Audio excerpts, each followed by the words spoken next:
To make mistake is human, मान्छेबाट गल्ती भइहाल्छ।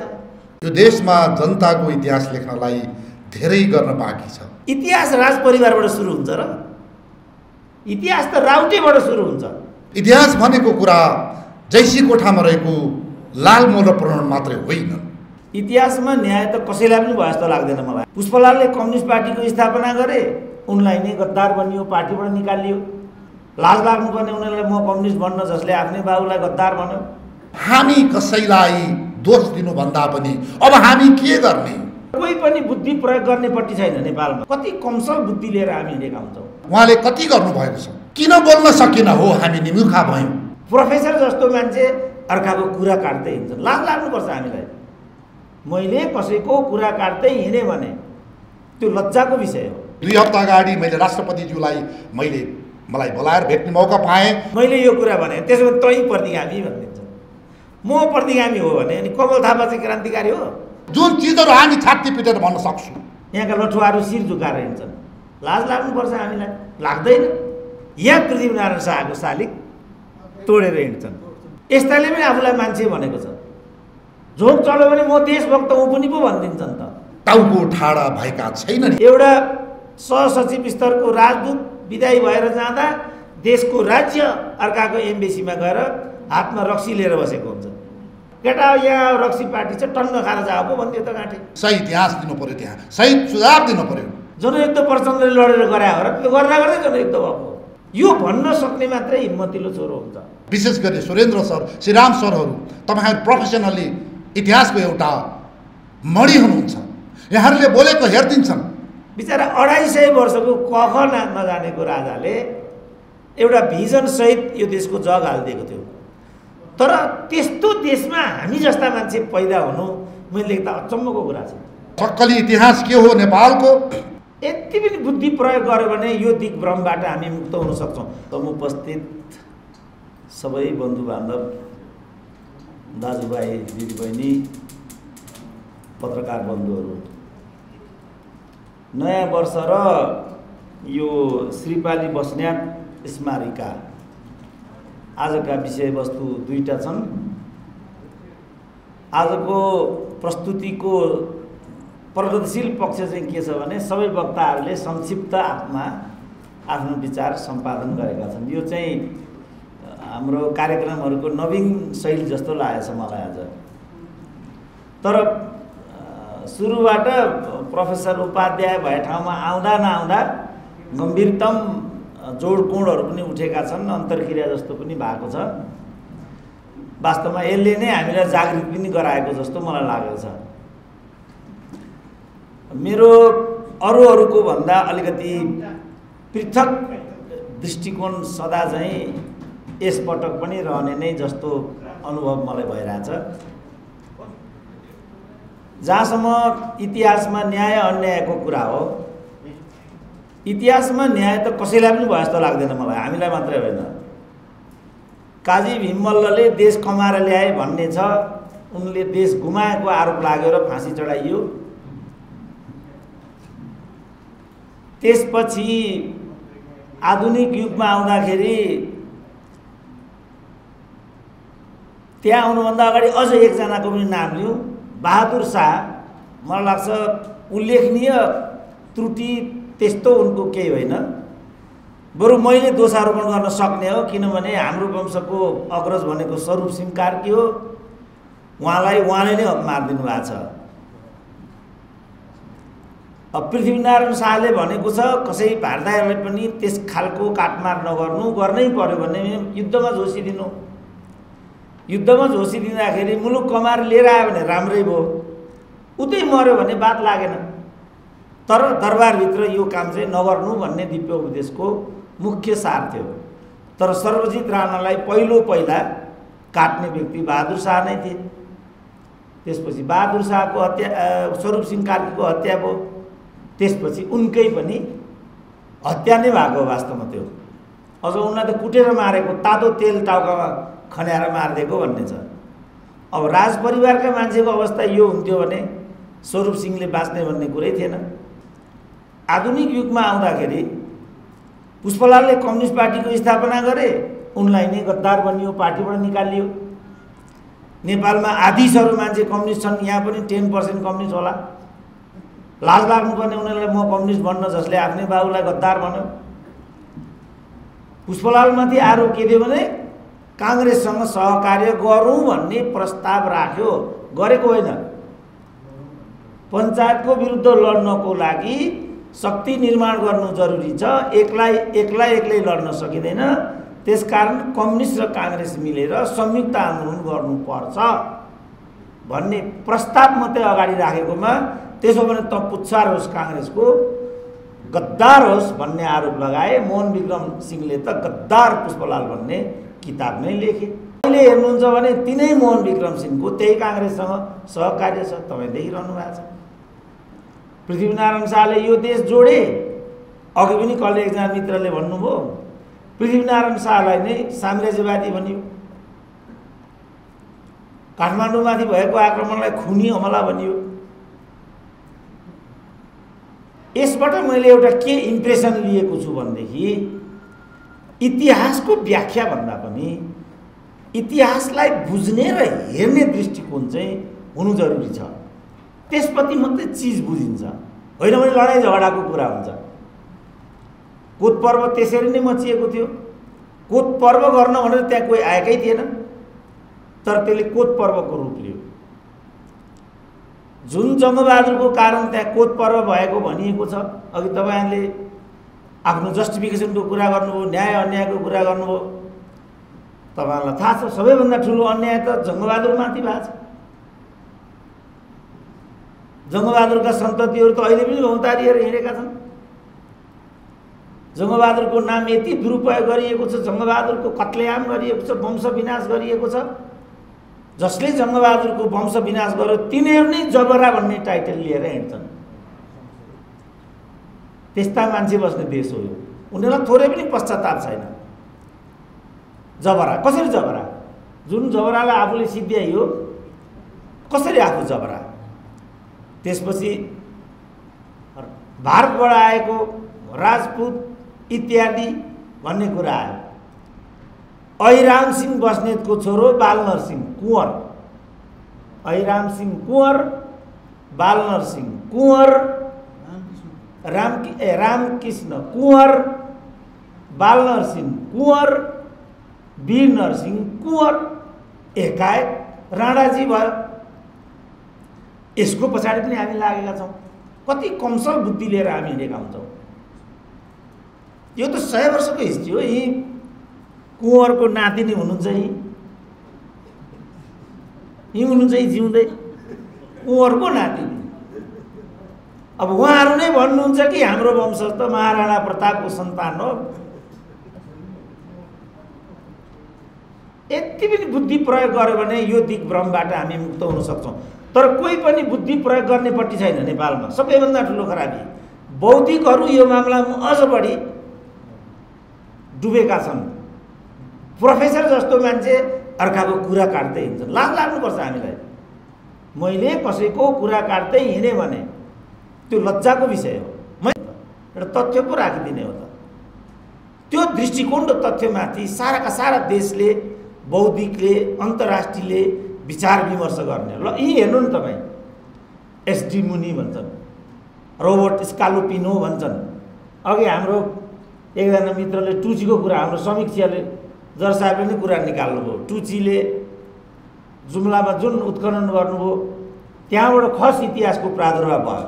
त्यो काम हामीले गर्दा नहुने, त्यो हामीले नै गर्दा त हुन्छ त्यो काम। अर्को महिना जुम्लामा एउटा प्रस्तुति छ यही विषयलाई लिएर। त्यसमा मैले पनि प्रस्तुत गर्नुपर्ने सिङ्जा साम्राज्यको इतिहासको बारेमा। त्यो खोज्दाखेरि पो मैले के थाहा पाएँ भनेदेखि कुमाऊ गढवालबाट खसहरूको एउटा शाखा जुम्लातिर पनि प्रवेश नगरिकन कर्णालीको तिरै तिर माथि खारी प्रदेशमा गएर तिब्बत क्षेत्रको दरबारिया कमजोरीको लाभ लिँदै एउटा सानो राज्यको त्यहाँ बन्दोबस्त भयो। त्यही राज्य ओर्लेर तल सिन्जा प्रदेशमा खस राज्यको स्थापना नागराजले गरे। अब नागराज टिबेटी मूलका थिए कि खस मूलका थिए? अब मलाई कहिलेकाहीँ लज्जा जस्तो बोध पनि हुन्छ, कस्तो इतिहास हामीले पढायौँ, स्वयंले कस्तो इतिहास पढ्यौँ। यस्तो ज्ञान लिएर हिँड्ने मान्छेहरू त वास्तवमा यो धरतीमा खुट्टा टेक्न लायक हुन्छन् भन्ने पनि लाग्दैन मलाई। तर कत्रो गौरव छ हामीलाई, मै कत्रो जान्ने छु, मै कत्रो ठुलो छु भन्ने छ। टिको लाएर कोही पनि मान्छे ठुलो हुन्छ, सानो हुन्छ, युरोपको पकेट मार यहाँ आएपछि मन्त्री हुन्छ, त्यस्तो पनि हुन्छ केही कुरा भने। पदहरू किन्न पाइन्छन् बजारमा। त्यसपछि यो सबै विकृति विसङ्गतिको एउटा चाङ बनेको छ हाम्रो देशमा। पद्धति हुनुपर्छ, परम्परा हुनुपर्छ, गुरुलाई मान्नुपर्छ, अग्रजलाई मान्नुपर्छ, ठुलोलाई मान्नुपर्छ। ठुलो पनि त माननीय हुनु पर्यो, ठुलो हुने पद्धति सही हुनु पर्यो। देखादेखि 20 लाखमा एउटा पद किनेर कोही मान्छे ठुलो भएको छ भने कहाँ मान्छु त म? त्यो म मान्नै सक्दिनँ, मेरो मनले मान्दैन त्यस्तो कुरा। 101 साथीहरूले काम गरेका छन्, प्रोजेक्ट बनाएका छन्, यावत कुराहरू गरेका छन्। एकजना मान्छेको छनौट पनि योग्यताको आधारमा भएको छैन त्यहाँ। सब तेरो मेरो आधारमा हुने गरेको छ त्यहाँ। त्यसपछि बिचारा हेर त आज हामी कति विदीर्ण अवस्थामा आज हामी आइपुग्यौँ। खुल्लोम खुल्ला नालायको तुम लोगों को रोटी भी नहीं देंगे, बेटी भी नहीं देंगे, यूक्रेन बना देंगे भन्छन्। यहाँका लठुवाहरू शिर झुकाएर हिँड्छन्। लाज लाग्नुपर्छ हामीलाई, लाग्दैन? थर्काएर हिँडेका गएको वर्ष म देहरादून पुगेको थिएँ एउटा प्रेजेन्टेसनलाई लिएर। महेश राज रेग्मी भन्ने कत्रो ठुलो हिस्टोरियन मान्छन् यहाँका। उहाँले गोर्खा इम्पायरको बारेमा एउटा किताब लेख्नु भएको छ पछिल्लो। टेरिबल रुल थियो गोर्खालीहरूको त्यहाँ, त्यसको निष्कर्ष त्यो छ।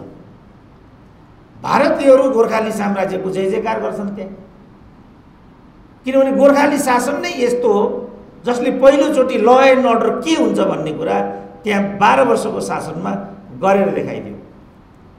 बलभद्र कुँवरको शालिग अहिले पनि माथि छ, त्यो स्तम्भ अहिले पनि पूजा गर्छन्, त्यहाँ भेला हुन्छन्। यहाँ पृथ्वीनारायण शाहको शालिग तोडेर हिँड्छन्। यस्ताले पनि आफूलाई मान्छे भनेको छ। झोक चल्यो भने म देशभक्त हुँ पनि पो भनिदिन्छन् त। अब यस्ता पनि देशभक्त हुन्छन् त। हामी किन यस्ता छौँ भन्ने प्रश्न हो आजको। त्यसकारण यो समाज विकासको नियम, इतिहास निर्माणको प्रक्रिया, त्यसको लेखन गर्ने विधि, त्यस प्रतिको जवाफदेहिता, जिम्मेवारी, त्यो चिजमा एउटा दृष्टिकोण आवश्यक पर्छ। कसरी बुझ्ने त्यसलाई? दुनियाँभरका राष्ट्रहरू कसरी बनेका हुन्छन्? जर्मनी कसरी बनेको छ? इटाली कसरी बनेको छ? रसिया कसरी बनेको छ? चाइना कसरी बनेको छ? भारत कसरी बनेको? उति त छ भारत भने। त्यो भारत भारतीयहरूले बनाएको हो र? त्यो त अङ्ग्रेज साम्राज्यले जित्दा जित्दै प्रचण्डले भने जस्तो गर्दा गर्दै जनयुद्ध भयो भने जस्तो भयो त। जनयुद्ध प्रचण्डले लडेर गरे हो र? त्यो गर्दा गर्दै जनयुद्ध भएको। कर्णेलले लेबी तिर्थ्यो त्यति बेला, सिडिओले लेबी तिर्थ्यो।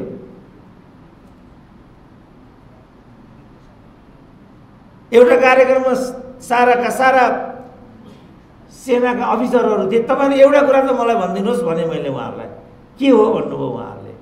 यो माओवादी जनयुद्ध भन्ने वास्तवमा इन्डियनले गरिदिएको हो कि माओवादीहरूले आफै गरेको? यति त भनिदिनुहोस् न कृपया। यति ठुलो कुरा होइन, यति त तपाईँहरूको सूत्रले पनि भन्न सक्छ। यति त भनिदिनुहोस् त हजुर भने मैले। गर्न त यो उहाँहरूले नै गरेको भन्नुभयो उहाँले। क्या त्यो कुरा? ल हेर्नुहोस्, विवेक शाहको किताबै हेर्नुहोस्। देहरादूनमा एउटा तालिम हुँदै थियो चक्रतामा। बेलुका जवानहरू एउटा कोठामा लडे। तालिम भएपछि थकित भइन्छ, पर लडे। तिनीहरूले एक अर्काको बिचमा परिचय गराए। तिमी को भन्दा त्यो इन्डियन आर्मीको, तिमी सिआरपीको, तिमी नेपालको सशस्त्रको, तिमी नि जनपदको, लास्टको को भन्दा माओवादी। विवेक शाहको किताब है। फेरि मैले भनेको होइन, मलाई त मिसकोट गर्छन् है साथी, पत्रकार भाइरलले साथी हो, त्यो नगर्नु नि। फेरि सुरेन्द्र केसीले भनेको माओवादीलाई इन्डियनले तालिम मलाई उति कुट्छन् फेरि बाटामा। अहिले त घुँडामुनि हान भन्ने आदेश गइसकेको छ, हेर्नु आएको छ कि छैन? चुनाव जसरी पनि जित्नुपर्छ, घुँडामुनि ठोक्नुपर्छ, परेको हामी बिहोर्छौँ भन्ने फतवा जारी भइसकेको छ।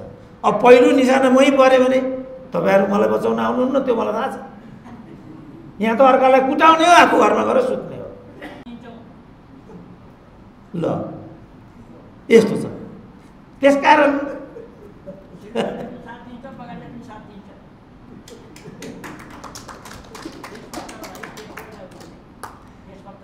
मेरो त कार्किने भइहाल्नु म त्यसकारण म एउटा कोटेसन म अक्सर भनिरहेको हुन्छु नि, हरेक जसो कार्यक्रममा एउटा कोटेसन म भनिराखेको हुन्छु। मभन्दा अघिका विद्वानहरूले दुनियाँको बारेमा व्याख्या गरे, तर महत्त्वपूर्ण कुरा दुनियाँलाई बदल्ने हो। सबैले सहयोग गर्छु त भन्छन्, साथ दिन्छु त भन्छन्, तर साथ दिनुपर्ने बेला भयो भने तपाईँ पनि बोल्नुहोस् न मित्र हो भनिदिन्छन्। हामी एक ठाउँमा उभिन सकेका छैनौँ। हामीले प्राप्तिहरूलाई परिणाममा रूपान्तरण गर्न सकेका छैनौँ। हाम्रो आय स्रोत बन्न सकेको छैन। यो आर्थिक वर्षको अन्त्यमा नेपालमाथिको वैदेशिक ऋण 17 खरब हुँदैछ, व्यापार घाटा 17 खरब हुँदैछ, 16 खरबको बजेट चल्छ। प्रत्येक नेपालीमाथि 1 लाखको वैदेशिक ऋण हुँदैछ। हामी प्रजातन्त्रको गुड्डी हाँकेर हिँडेका छौँ। यो भन्न सक्ने मात्रै हिम्मतिलो छोरो हुन्छ, बाँकी सबै जिउँदा लासहरू हुन्। ठ्याक्कै त्यही स्थिति देख्छु म हाम्रो देशमा। अब सबैलाई राम्रो लाग्दैन यसो भनेपछि सुरेन्द्र केसीले हामीलाई जिउँदो लास भन्यो, ऊ मात्रै बाँचेको हो भन्छन् फेरि। मैले त्यस्तो भनेकै होइन। हाम्रो मुलुक मृत प्राय भयो। मैले यो भनेको नालायको तुम लोगों को रोटी भी नहीं देंगे, बेटी भी नहीं देंगे। यिनीहरू भन्छन् हाम्रो रोटी बेटीको नाता छ, उनीहरू भन्छन् तिमीहरूलाई हामी रोटी पनि दिन्नौ, बेटी पनि दिन्नौ। किनभने हामी कहाँ बेटी दिने भनेको योग्य ज्वाइँलाई मात्रै हो, आर्थिक रूपमा योग्य, पदीय रूपमा योग्य, यस्तोलाई मात्रै दिने हो। हामी त्यो लायक भइरहेको, जसको जन्मिँदै 1 लाख दिन्छ अनि त्यसलाई कसले छोरी दिन्छ भने नि। त्यसकारण मुलुकलाई कसरी समृद्ध बनाउने, यो हो नि त प्रश्न। यहाँ जोड के हो? म कसरी माथि जाने, म कसरी ठुलो हुने, मैले कसरी पद पाउने, यहाँको जोड त्यो हो। त्यो प्रश्न गौण हो। पृथ्वीनाथ बिचरा 250 वर्ष अगाडिको एउटा राजाले, राजाको भण्डार भनेको रैती हो, प्रजा मोटो भयो भने दरबार स्वतः बलियो हुन्छ, यो भनिरहेछ। त्यो भनेको कल कारखानामा जाऊ, उद्योग खोल, कर तिर्ने बित्तिकै राजस्व बढी हुन्छ, राजस्व बढी हुने बित्तिकै मुलुक समृद्ध हुन्छ। त्यही हो दरबार भनेको। अब म निष्कर्षमा आउँछु। त्यो बेला दलहरू खुलेका थिएनन्, परिवार नै दल थियो। पाण्डे परिवार, बस्नेत परिवार, थापा परिवार, कुँवर परिवार, कार्की परिवार, यस्तो थियो। अब आज हामी बस्नेतमा पनि श्रीपाली बस्नेतको चाहिँ कुरा गर्दैछौँ। श्रीपाली बस्नेतका पनि महापुरुष शिवरामसिंह बस्नेत, जसले 32 वर्षकै उमेरमा यो देशको लागि ज्यान गुमाउनु भयो, आफ्ना सन्तानहरू छोडेर त जानुभयो। तर दरबारभित्रको जुन किचलो थियो, वास्तवमा यो सम्पूर्ण गडबडीको केन्द्र त दरबार आफै हो नि त। र त्यसको पराकाष्ठा वीरेन्द्रको वंश विनाश हो। यही नै सत्य हो नि त। तर इतिहासले यो सत्य कुरा भन्दैन। किन? यो भन्ने बित्तिकै गोदमा पाइँदैन, फुली बढ्दैन, गाडी चढेर हिँड्न पाइँदैन।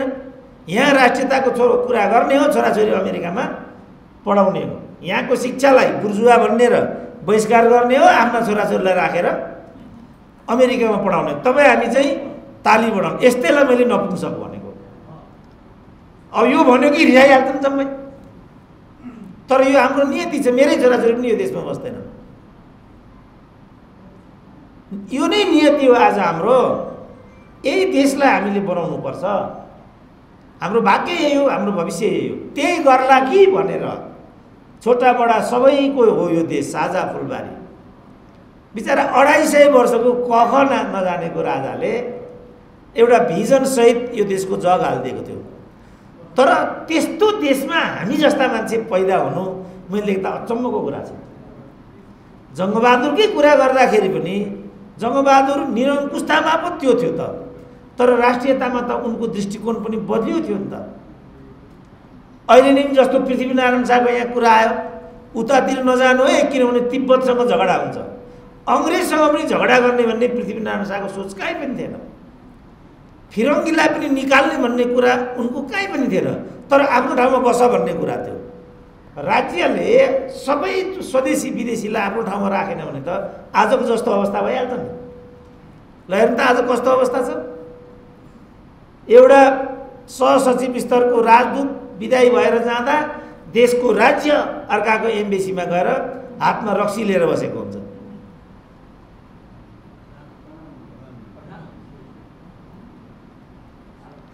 एकजना मान्छेले पनि यो के हो भन्दैन। ठिक छ, एउटा डिनर होस् कहीँ कुनै होटलमा, अन्यथा राजदूत हुनुहुन्छ, हाम्रो निरञ्जनमान डाक्टर यहीँ हुनुहुन्छ, राजदूतको महिमा पनि बुझ्नुहुन्छ, गरिमा पनि बुझ्नुहुन्छ। रिसेप्सन पार्टी हुन्छ, आउने त्यो लेभलको मान्छे त्यहाँ पुग्छ। अन्यथा कर्सी कल हुन्छ, उहाँले पनि यहाँ आउने बेलामा प्रेसिडेन्टलाई भेट्नुभयो होला मलेसियामा, त्यो कर्सी कल हुन्छ। उहाँले त गएर प्रधानमन्त्रीलाई कर्सी कल गरेर हजुर सहयोगको लागि धन्यवाद छ भनेर पो जानुपर्नेमा केटा यहाँ रक्सी पार्टी छ टन्न खाएर जाऊ पो भन्थ्यो त गाँठे। हाम्रा लुवागेहरू जय जयकार गर्न पुगे त्यहाँभित्र। यही लोकतन्त्र हो भन्छन्, यस्तो पनि लोकतन्त्र हुन्छ। मैले यो कुरा भने त्यसो भने तै प्रतिगामी भनिदिन्छ। म प्रतिगामी हो भने अनि कमल थापा चाहिँ क्रान्तिकारी हो? ल म त प्रतिगामी अनि कमल थापा? त्यस कारणले उल्टाको पाल्टो छ क्या हाम्रो समाजको बुझाइ, व्याख्या गर्ने विधि, इतिहासलाई व्याख्या गर्ने विधि। मेरो झगडा चाहिँ यो एउटा प्रक्रियामा लैजाउँ, एउटा दृष्टिकोण बनाऊ, जागरुकता आओस्, सचेतनता आओस्, हामी जम्मैले बुझौँ न के हो। अब मैले भने अब यो कर्णालीको तिरैतिर खसहरू नै माथि गएका, माथिबाट तल ओर्लेर उनीहरूले खस साम्राज्य गरेकोमा यिनीहरू तिब्बती मुल्का हुन् कि खस मुल्का हुन् भन्नेमै द्वन्द्व भयो। अब हामी खस, म खस हुँ कि छेत्री हुँ, यसैमा द्वन्द्व भयो। यो किताब मात्रै यसमा मात्रै प्रवेश गर्यो भने केही नभए 50वटा विवादास्पद कुराहरू त यसैमा मैले अघि नै देखिसकेँ। अब समस्या भयो किनभने हामी त्यो कोणबाट चिजलाई बाहिर ल्याइरहेका छैनौँ। आफूलाई के लाग्छ भन्ने कोणबाट चिजलाई बाहिर ल्याइरहेका हुन्छौँ। हामीलाई सबभन्दा ठुलो गौरव के हुन्छ भने हामी जम्मै राज परिवार हौँ। बस्नेत पनि राज परिवार, थापा पनि राज परिवार, कुँवर पनि राज परिवार, सबै राज परिवार। इतिहास राज परिवारबाट सुरु हुन्छ र इतिहास त राउटेबाट सुरु हुन्छ। त्यो अगाडि बढ्दै बढ्दै बढ्दै बढ्दै राजतन्त्र हुन्छ, त्यो सकिन्छ, फेरि तलै आइपुग्छ। यही हो नि इतिहासको नियम त। हाम्रो आँखा अगाडि अब अहिले हामी पारसलाई देखिरहेछौँ। जति भने पनि पारसको जुन स्वरूप देखिन्छ राजालाई सुहाउँदैन नि त्यो कुरा। तर मान्छे हुन् उनी पनि, युवा हुन्। किनभने विष्णुको अवतार होइनन्, मान्छे विष्णुको अवतार हुँदैन। कुँवरहरू पनि राजस्थानबाट आएका होइनन्। कुँवर ठ्याक्कै आसामतिरबाट खस साम्राज्यबाट विस्तारित हुँदै हुँदै हुँदै यहाँ आएका हुन्, अनि राणाजी भन्ने टाइटल लिएका हुन्, त्यहाँबाट राणा शासन अगाडि बढ्छ। अब अहिले आसामबाट आएको कुँवर राणाहरू हाम्रा दाजुभाइ हुन् नि भन्दै गयो भने त्यो राणाले त्यो कुँवरलाई घरभित्र पस्न दिँदैन। तिमीहरू पाखे हो भन्छ। हो त कुरा त्यो। त्यसकारण दृष्टिकोण महत्त्वपूर्ण कुरा हो। दृष्टिकोण बुझौँ, इतिहास केलाउँ, आत्मप्रशंसा छोडौँ। आत्मप्रशंसा होइन, कहिल्यै पनि सेल्फ जस्टिफिकेसन होइन, सेल्फ क्रिटिसिजम। त्यसले मात्रै मान्छेलाई ठाउँमा पुर्याउँछ। आफूबाट गल्ती भएको छ भने गल्ती के, to make mistake is human. मान्छेबाट गल्ती भइहाल्छ। भएको गल्तीलाई स्वीकार गरिएन भने फेरि गल्ती हुन्छ, त्यो चाहिँ महाभुल हो। मिस्टेक र ब्लन्डरमा त्यही फरक हुन्छ। मिस्टेक त जसले पनि गर्छ, मैले यति बोलेँ, भयङ्कर बोलेँ भन्ने कुरै होइन, प्रयास गरेँ। मेरो सबभन्दा ठुलो क्लेम के हो भने यसमा निष्ठा छ, इमान्दारी। म समाजलाई मिसलिड गरौँ, आफू मात्रै जान्ने हो भन्ने कुरा सो गरौँ भन्ने अभिप्रायबाट म छैन। विचार अन्तर्क्रिया सेयरिङ गरौँ ताकि अर्को वर्षको नववर्ष मनाउँदाखेरि हामीहरू योभन्दा केही माथि गएको अनुभूति होस्। ओहो पोहोर यस्तो कार्यक्रम गरियो, त्यसले यो कुरा हामीलाई छोडिदियो, यो पो रहेछ कुरा त। अब आउने 2080मा चाहिँ यसबाट हामी अलिकति परिष्कृत हुन सकौँ है। शुभकामनाको अर्थ त त्यो पो हो त, टन्न जाड खाएर अनि साथीभाइलाई जथाभावी भन्नु नयाँ वर्ष हुन्छ त्यो शुभकामना हुन्छ नहुने कुरा। त्यो कामबाट बच्न सकौँ, साँचो अर्थमा नयाँ वर्षको रूपमा आजको दिन जाओस् र हामी अर्को वर्षसम्ममा केही न केही विकसित हुन सकौँ। सबैप्रति मेरो नववर्ष 2079 को हार्दिक मङ्गलमय शुभकामना छ। धन्यवाद। प्रोफेसर प्राध्यापक डाक्टर द्वय आदरणीय प्रोफेसर ज्यूहरू श्री राम सिंह सर र सुरेन्द्र कार्कीज्यू केसीज्यू राख्दै बडा हामीलाई चाहिँ यो भएको छ। त्यसपछि यो मञ्चमा आसीन तारा भाउजू, धनमान सिंह बस्नेतज्यू, सरोज बस्नेतज्यू, अगाडि बस्नुहुने दाई पृथ्वीमान सिंह बस्नेतज्यू, दिल्ली विक्रम बस्नेतज्यू, बलराम बस्नेतज्यू, ध्रुव बस्नेत लगायत सम्पूर्ण र सबैभन्दा फुर्तिलो र सहयोगी हाम्रो मेजर थमन बस्नेतज्यू र भन्नै पर्दा आदरणीय अवकाश प्राप्त प्रति शेखर सिंह बस्नेतज्यू लगायत सबैलाई मैले एकमुष्ट ढोक गरेँ, आशीर्वाद गरेँ मेरा जुनियरहरूलाई र सम्पूर्ण यो महिला तथा सजन पत्रकार भाइ बहिनीहरू। अब यो आजको कार्यक्रममा को बारेमा धेरै कुराहरू आइसके, किताबको बारेमा आइसके। यो हाम्रो पहिलो प्रयास हो र सबैभन्दा ठुलो कुरो यसमा यो स्मारिका लेखनमा खटिनुहुने डाक्टर निरञ्जन मान सिंह बस्नेतज्यू, श्रीराम सिंह बस्नेतज्यू, मधु बस्नेत दाई, देवीबहादुर बस्नेत तनहुँ बहुत एक्टिभ दाई हुनुहुँदो रहेछ। मलाई अस्ति म तनहुँ पुगेँ। त्यसपछि मेजर थमन बहादुर बस्नेतज्यू, रामकाजी बस्नेत, सूर्यचन्द्र बस्नेतज्यू, यहाँहरूलाई विशेष धन्यवाद छ। र यो किताब निकाल्नको लागि कति गाह्रो हुन्छ भन्ने कुरा अब यो मैले पनि भोगेको छु। र अब मैले अलिकति म टाइम नलिकन मैले भन्नुपर्दाखेरि यो श्रीपाली बस्नेतहरू किन छायामा परे हो। यो देशमा जनताको इतिहास लेख्नलाई धेरै गर्न बाँकी छ। जसको टिपोट भयो, जुन वंशले लेखे, जसले लेखाए, तिनीहरूको र त्यही पात्रको मात्रै हामी गुणगान गाइरहेका छौँ। अहिले पनि राज्यले हामी जस्ता यो विभिन्न विधामा चासो राख्ने व्यक्तिहरूले हामी गाउँघर डुल्न सकेका छैनौँ, हामी हिँड्न सकेका छैनौँ। इतिहास भनेको कुरा जैसी कोठामा रहेको लालमोल र प्रमाण मात्रै होइन। हाम्रो जस्तो देशमा देखे जानेका, लेखी जानेका र सुनी जानेका इतिहास हो।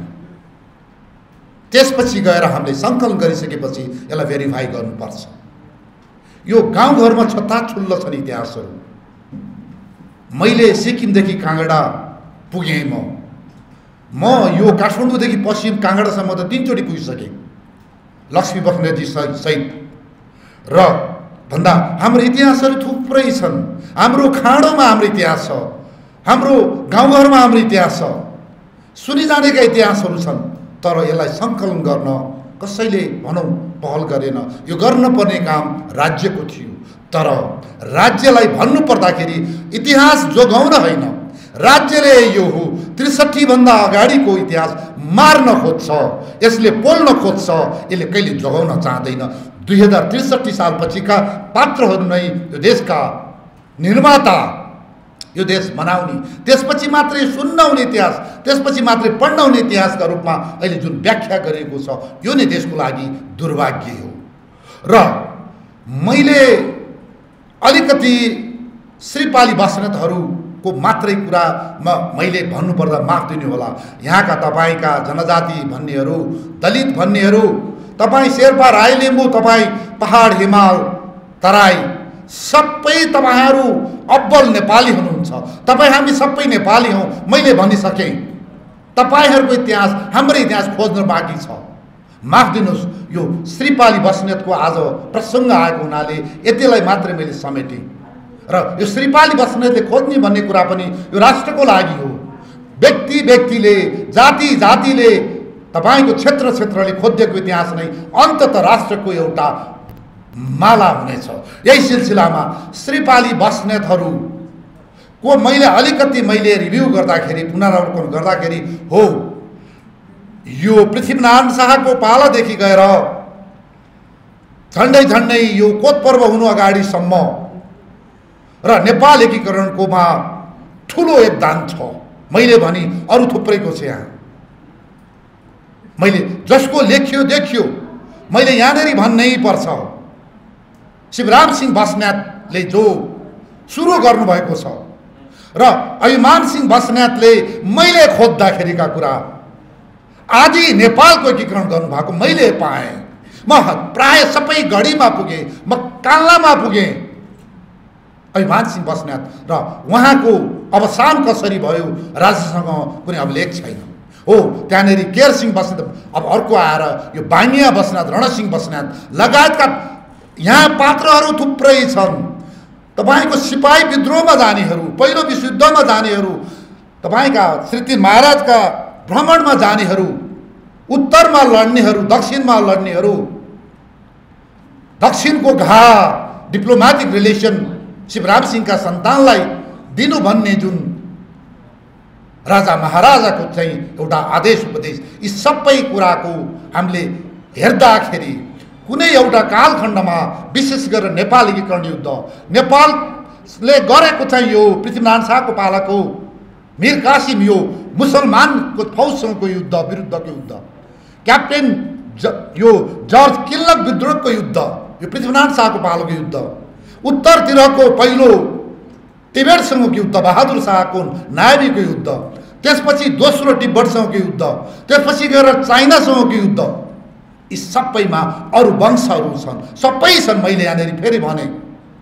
बस्नेतहरू खटेका देखिन्छन् र यिनीहरूको एउटा गुण भनेको कुरा यो जुन चाहिँ नेपालको इतिहासमा पृथ्वीनारायण शाहको देहावसानपछि जुन बालक राजा हुने र बालक राजाका आमाहरू र काकाहरूको जुन एउटा कुकुरी काले गर्दा धेरै भाइ भारदार काटिएका छन्, नासिएका मासिएका छन्, थापा पाँडे, अब यो बडा दुःखदायी मरणहरू भएका छन्। यी मरणहरूमा पनि यो बस्नेतहरूले यो थापासँगको सम्बन्धमा यस्तो कहिले मैले गरेको देखिनँ। कुँवरहरूसँग पनि पछि अब एउटा दुईवटा काण्ड छन् भन्दा पाँडेहरूसँग देखिएन भन्दा जुन हाम्रो इतिहासमा भीमसेन थापा र यो पाँडेहरूको जुन एउटा घटनाक्रम देखिन्छ, त्यस्तो घटनाक्रम यो बस्नेत श्रीपाली बस्नेतले गरेका छैनन्। र यो गर्दै जाँदा जब पछि जङ्गबहादुर कुँवरको उदय भइसकेको पछिको स्थितिमा हामीले एउटा यो भण्डरखाल पर्वमा हामीलाई राजा राजेन्द्र र रानी राज्य लक्ष्मीको आदेशमा यो पर्व घटाउन लगाइन्छ। यसमा काजी विरोध बस्नेतलाई एउटा बात लगाइएको छ। यसमा मेजर जनरल शेखर सिंह बस्नेतले पटक पटक भन्नुभएको छ, यसमा सोधखोज हुनै पर्छ। र यो काण्डले जङ्गबहादुरको सन्तानलाई मार्न खोज्ने भन्ने हामीलाई बात लाग्यो।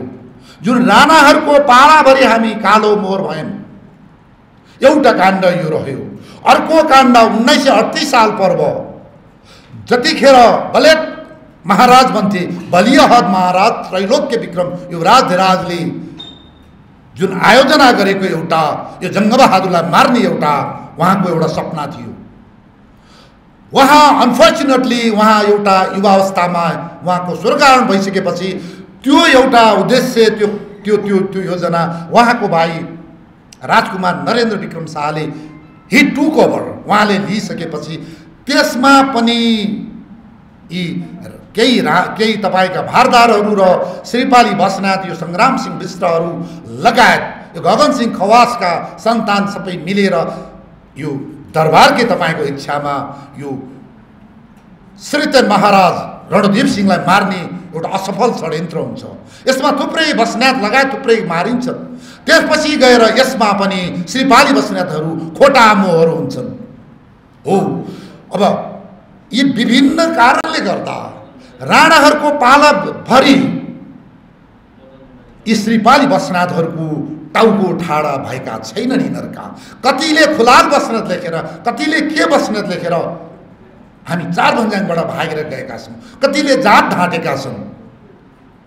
यो स्थितिमा 2007 सालपछि पनि श्रीपाली बस्नेतहरूले समयमा टाउको उठाउन सकेनन्। राजा महेन्द्रको पालामा जतिखेर इतिहास लेखाइयो त्यो समूह पनि यो वंशलाई हेरिएन। त्यो वंशमा त्यतिखेर इतिहास लेख्नलाई गठन गरेका बालकृष्ण समूह, सरदार भीमबहादुर पाण्डे लगायतका जुन थिए यहाँ, यी सबैले आफ्नो लहरो तान्न कोसिस गरे। र अब यसले गर्दा हामी कसैलाई दोष दिनुभन्दा पनि अब हामी के गर्ने, के गर्न सकिन्छ? हो, थुप्रै हामीहरूको पात्र छन्।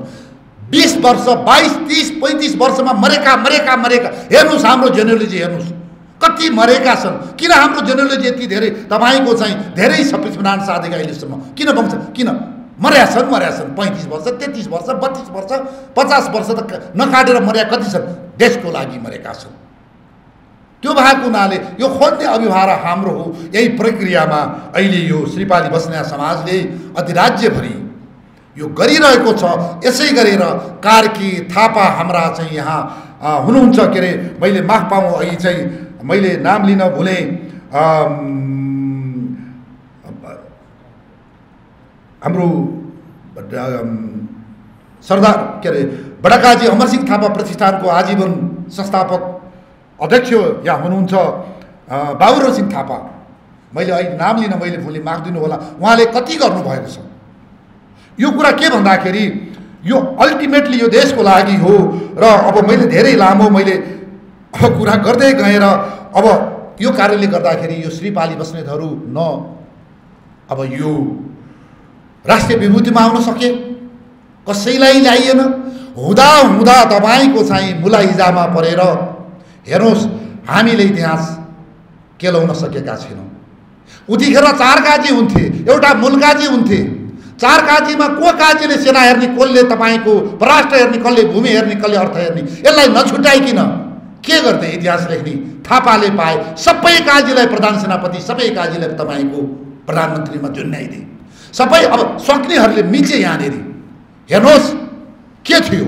द्रव्यशालाले खडा गरेको गङ्गाराम राणा मगर भूमि हेर्ने काजी, भगीरथ पन्त सेना हेर्ने काजी, त्यसपछि गएर के अरे अब गणेश पाण्डे अब अर्को काजी भन्दाखेरि यो प्रक्रिया पछिसम्मै थियो। तर यहाँ इतिहास लेख्ने मिच दिनेहरूले सबैलाई प्रधान सेनापतिको तपाईँको उसमा नि 3 व्यक्तिको नाम छ, प्रधानमन्त्रीको 3 व्यक्तिको नाम छ।